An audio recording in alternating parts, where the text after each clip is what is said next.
Mga ka-K5 personal nga nagpadulong sa talatapan sang Concepcion Municipal Police Station ang 20 anyos nga PWD nga babayi upod ang pamilya sini mga ka-K5 matapos nga ginaaligar ginhimuslan sang lalaki no sa isa ka barangay sa Banwa sang Concepcion Domingo, Abril 19 mga ka-K5. Ang superpower sa Mighty C, lakas tensya, matalinaw, Mighty C.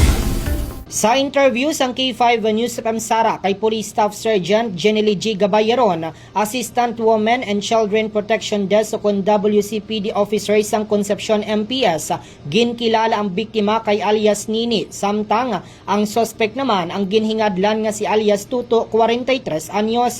Suno pa kay Gabayaron, bangod sa madasig nga koordinasyon sang kapulisan kag sa mga barangay officials, natigayon nga nadakpan ang suspect paagi sa hot pursuit operation.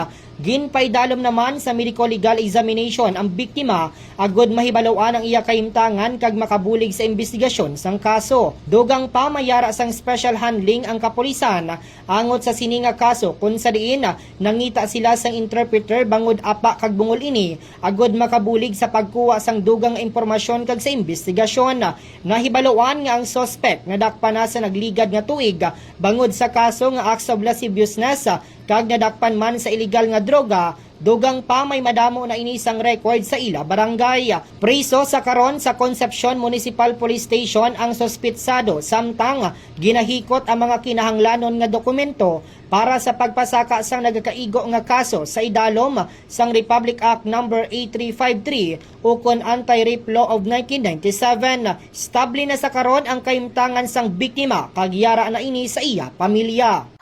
Initial information lang amo na nga may isa kita babae nga PWD sa isa ka barangay diri sa aton sa Banwa sa Concepcion nga biktima sang pagpanglugos. Aton victim na paidalom na naton sa medical legal na examination kag ang aton suspect na aresto naton sa pagi sa hot pursuit operations.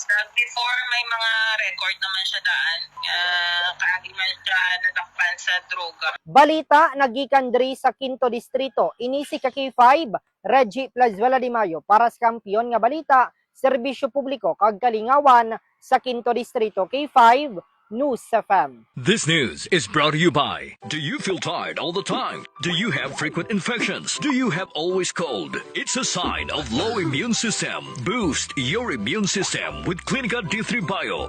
Antibacterial, natural antioxidant, immune system booster. Clinica D3 Bio.